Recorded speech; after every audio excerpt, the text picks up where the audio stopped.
And that's how they kept going. It was a money machine, and they just kept the secrecy going.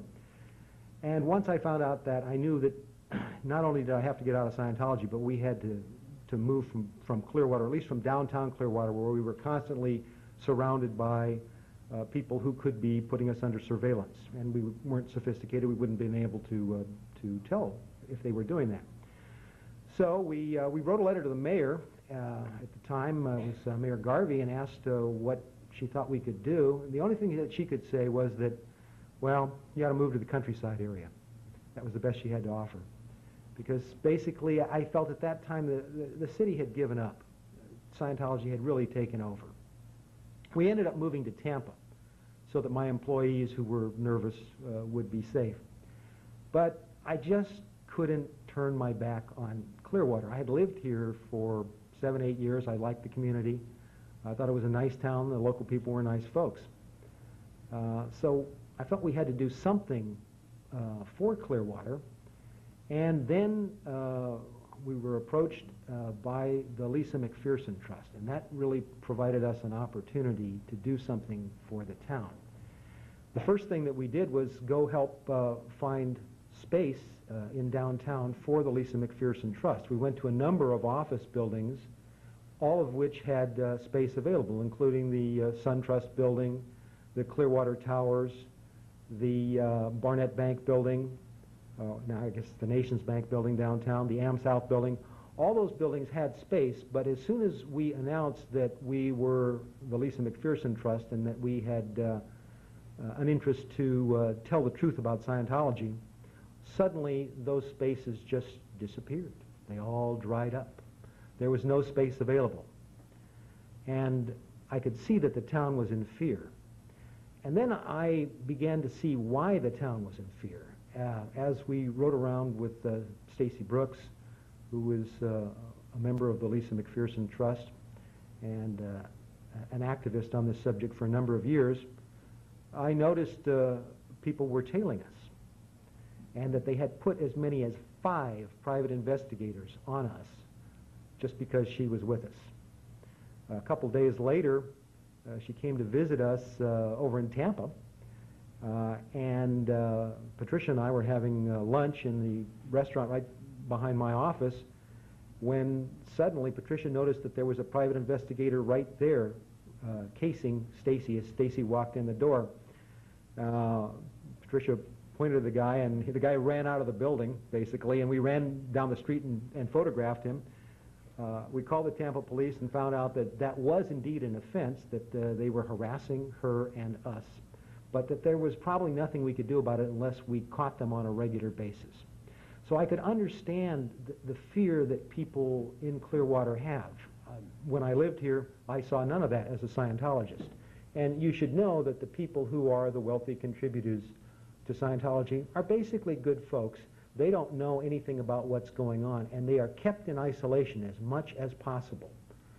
So, you know, it's only when you go on the internet, you find out the truth, that you become their enemy, that you can find out what's going on.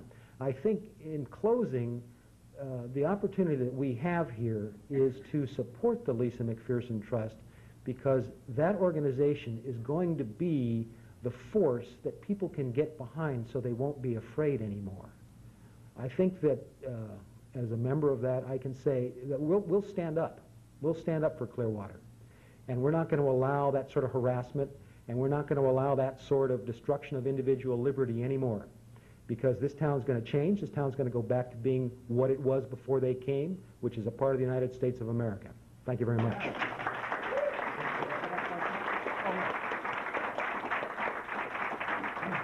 Yes, sir. Yeah. Sir, how would they explain to a public Scientologist right now the wrappings, shall we say, around Fort Harrison? I mean, how would they, if you came in and you say, well, why is everything so dark and closed off? I'm sure what they've done, which is not true, is to tell them that the protesters, one of which is me, are a violent group of lunatics, and that they are not safe, and that furthermore, that we might be revealing confidential information about the upper levels to them. They are under the misapprehension that if they find out something that's supposed to be secret in Scientology, They could actually get pneumonia and die. Yes, sir, Mayor. What do you think about the now announced open alliance between the largest legal firm in Pinellas County, the City Commission, and the Chamber of Commerce? Because the member of Tim Johnson's law firm is also the incoming president of the Chamber of Commerce. Well, I think they've got a lot of money. I mean, that's basically what's going on. And that's probably what's occurred over time. Behind the scenes is they're either able to buy or intimidate their way into the community. They were not wanted here, and I know that when Mayor Garvey was mayor, the city, as much as it could, stood against them. But, you know, in time, those people with weaker ethics and thicker pocketbooks are subject to that sort of buying out. Yes, Stacy. Yeah, Peter, do you feel like Scientology has anything to do with the financial troubles that your company's been having? It's possible that, as I indicated, we're not rich anymore. It's possible that they have contacted our customers and tried to defame us. It's a common thing that is done to critics of the Church of Scientology. Unfortunately, it's not something that's easy to detect, and I have no certain knowledge of that. Yes. When you first discovered the information on the internet, Yes. and you were at that time really a Scientologist, Yes. and you believed that stuff, Yes. how is it that you believed what you read on the internet was true?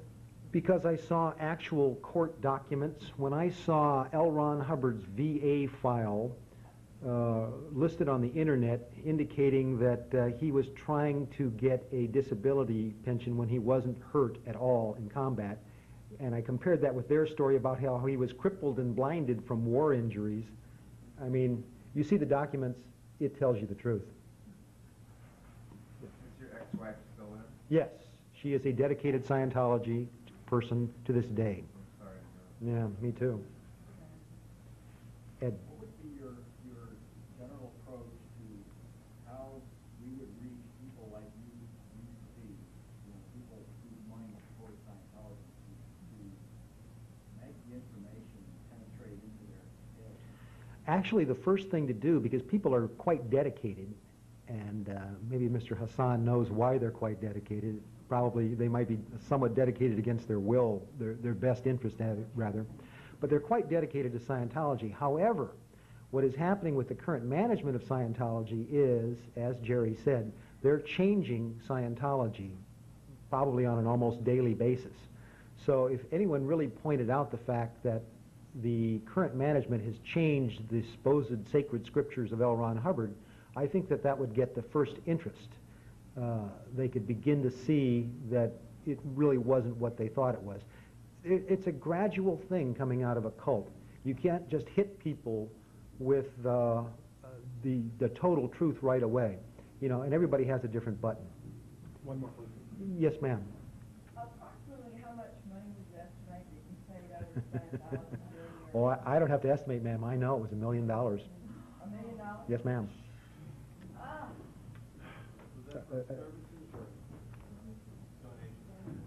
Both. Some donations to the building, mostly services on behalf of my ex-wife, myself, and my kids, who, despite the fact that Hubbard said at one point in time you're not supposed to counsel someone until they're 8, for some reason, if you have a lot of money, there's a need to counsel them even earlier. And they can go in chain lockers as early as 4. I think that's all the time we have. Thank you very much. Thank you very much, Mr. President.